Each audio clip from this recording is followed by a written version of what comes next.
Di Den Haag, pada tanggal 19 Februari, Mahkamah Internasional PBB membuka serangkaian sidang penting mengenai konsekuensi hukum dari pendudukan Israel atas wilayah Palestina. Lebih dari 50 negara dijadwalkan untuk memberikan pandangan mereka kepada para hakim selama sidang berlangsung hingga 26 Februari mendatang. Sidang ini menjadi perhatian dunia karena menyoroti isu yang kompleks dan sensitif terkait konflik di Timur Tengah.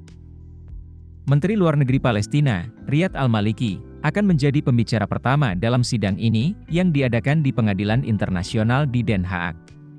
Majelis Umum PBB pada tahun 2022 meminta pendapat penasihat dari International Court of Justice terkait pendudukan Israel atas Palestina.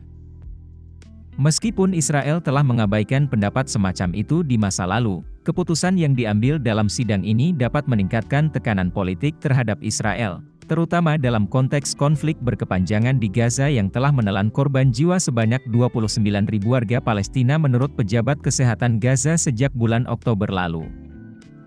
Beberapa negara yang akan berpartisipasi dalam sidang ini termasuk Amerika Serikat, Tiongkok, Rusia, Afrika Selatan, dan Mesir. Meskipun demikian, Israel tidak akan berpartisipasi langsung dalam sidang tersebut, meskipun telah mengirimkan pandangan tertulis.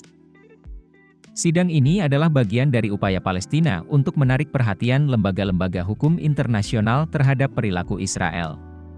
Hal ini semakin mendesak setelah serangan oleh Hamas di Israel pada Oktober lalu, serta tanggapan militer Israel terhadap serangan tersebut.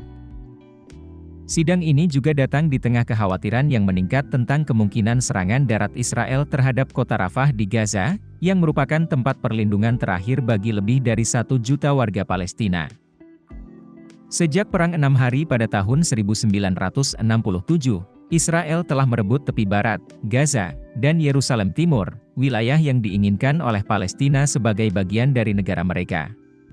Meskipun Israel mundur dari Gaza pada tahun 2005, tetapi bersama dengan Mesir, masih mengendalikan perbatasan Gaza.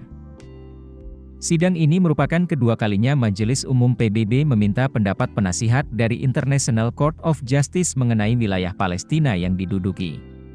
Pada tahun 2004, pengadilan tersebut menyimpulkan bahwa tembok pemisah Israel di tepi barat melanggar hukum internasional dan harus dibongkar. Para hakim saat ini diminta untuk meninjau berbagai aspek pendudukan Israel, termasuk pemukiman Yahudi di tepi barat dan aneksasi Yerusalem Timur. Pada akhirnya, keputusan yang diambil oleh International Court of Justice dapat memiliki dampak besar terhadap status hukum pendudukan tersebut serta konsekuensi hukumnya bagi semua negara dan perserikatan bangsa-bangsa. Proses ini berbeda dari kasus genosida yang diajukan oleh Afrika Selatan terhadap Israel di Pengadilan Dunia. Meskipun hasil pendapat penasihat International Court of Justice tidak akan mengikat secara hukum, namun memiliki bobot hukum yang besar serta otoritas moral yang penting.